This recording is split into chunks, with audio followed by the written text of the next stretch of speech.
Nah, betul. jadi yang paling tepat adalah dalam memilih reksadana adalah disesuaikan dengan waktu investasinya.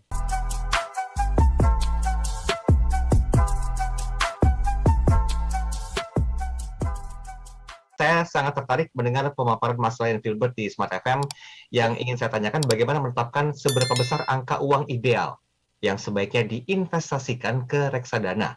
Saya pemula dan awam di reksadana. Terima kasih. Dan saya berencana mulai investasi reksadana dengan aplikasi platform online.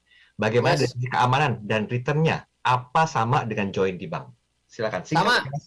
Sama. Jadi jangan jangan berpikir bahwa kalau saya beli lewat platform online ini berarti biayanya lebih gede dibandingkan saya datang langsung manajer investasi, itu pemahaman yang keliru. Ya, Oke. jadi itu sama ya, dari segi resiko sama. Nah, karena sama-sama diawasi OJK sudah pasti, mereka mengikuti standar, aplikasinya juga lebih sudah menerapkan prinsip aman dan lain sebagainya itu sudah. Lalu kalau bicara mengenai yang namanya cara menentukan nominal, ini adalah kesalahan adalah kalau kita bilang saya mah takut rugi, maka saya akan cari reksadana yang minim resiko.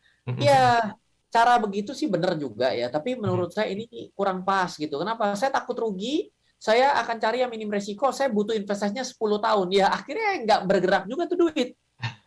Investasinya jadi kalah sama inflasi. Nah, Betul. jadi yang paling tepat adalah dalam memilih reksadana adalah disesuaikan dengan waktu investasinya.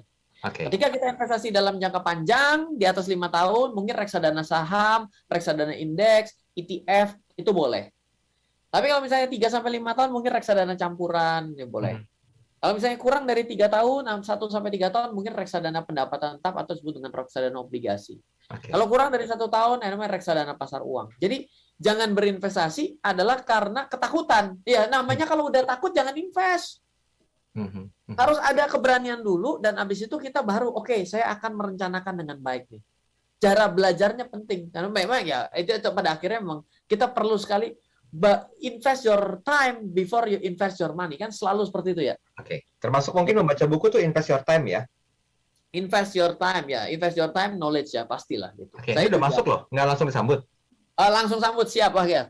Jadi kalau misalnya berbicara mengenai buku reksadana, saya ini adalah salah satu penulis buku investasi reksadana yang mungkin paling senior kali ya.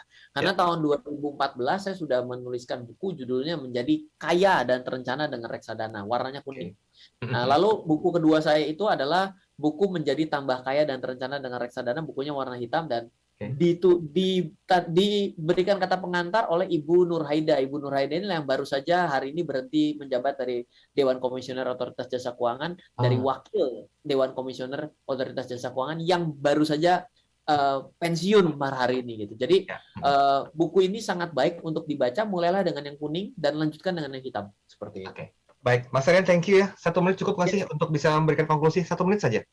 Ya, baik. Reksadana adalah sesuatu investasi yang bisa mengawali petualangan kita dalam berinvestasi. Jadi, saya juga mulai dengan cara seperti itu. Banyak sekali pengetahuan di sana daripada Anda buang waktu untuk mulai belajar saham. Memulai dengan reksadana itu adalah suatu jalan yang bagus dan bisa memberikan return yang lebih tinggi dalam satu waktu. Tapi pada akhirnya kalau misalnya Anda tekun dengan baik, mungkin akan Anda bisa lebih baik juga dalam investasi saham dan mengkombinasikannya juga dengan sambil berinvestasi reksadana.